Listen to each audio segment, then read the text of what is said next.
ইউরোপে ব্যবসা শুরু করতে আর গুনতে হবে না হাজার হাজার ইউরো। ব্যবসা নিবন্ধন প্রক্রিয়া সহজ ও ডিজিটাল করতে নতুন প্রস্তাব চূড়ান্ত করেছে ইউরোপীয় পার্লামেন্ট। প্রস্তাব অনুযায়ী ১০০ ইউরোরও কম খরচে অনলাইনে কোম্পানি নিবন্ধনের সুযোগ মিলবে। প্রয়োজনীয় প্রক্রিয়া শেষ হলে মাত্র কয়েক ঘন্টার মধ্যেই ব্যবসার নিবন্ধন সম্পন্ন করা সম্ভব হবে। বর্তমানে ইতালিতে একটি নতুন কোম্পানি নিবন্ধন, নোটারি ফি ও অন্যান্য প্রশাসনিক আনুষ্ঠানিকতা মিলিয়ে খরচ হয় প্রায় ২ থেকে ৬,০০০ ইউরো। সেই নিবন্ধনের কার্যকারিতা মূলত ইতালিতেই সীমাবদ্ধ। তবে নতুন ব্যবস্থা চালু হলে একটি নিবন্ধনের ভিত্তিতে ইউরোপীয় ইউনিয়নের ২৭টি সদস্য দেশে ব্যবসা পরিচালনা ও সম্প্রসারণের সুযোগ সহজ হবে বলে আশা করা হচ্ছে। এতে সবচেয়ে বেশি উপকৃত হবেন ক্ষুদ্র উদ্যোক্তা ও প্রবাসী ব্যবসায়ীরা।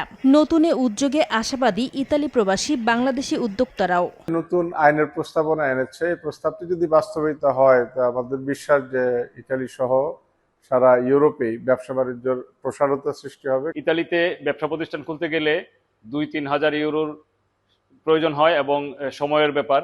সম্প্রতি ইতালিতে নতুন একটি আইন হতে যাচ্ছে যেটা নাকি ১০০ ইউরোর মাধ্যমে এই ২-৩ হাজার টাকার কাজটা সম্পন্ন করা যাবে।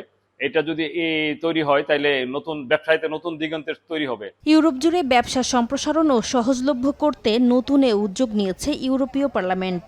বিশেষজ্ঞদের মতে নিয়মটি কার্যকর হলে সবচেয়ে বেশি সুবিধা পাবেন ক্ষুদ্র উদ্যোক্তা, স্টার্টআপ ও অভিবাসী ব্যবসায়ীরা। এতে নতুন বিনিয়োগ ও কর্মসংস্থানও বাড়বে। শুধু ইতালিতেই প্রায় ৩৫,০০০ প্রবাসী বাংলাদেশের মালিকানাধীন ব্যবসা প্রতিষ্ঠান রয়েছে। নতুন নিয়ম চালু হলে ইউরোপ জুড়ে তাদের ব্যবসা সম্প্রসারণ আরও সহজ হবে।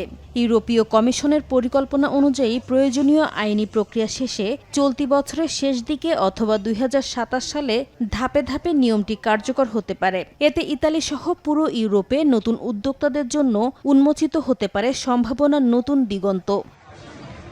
সময় সংবাদ, ইতালি।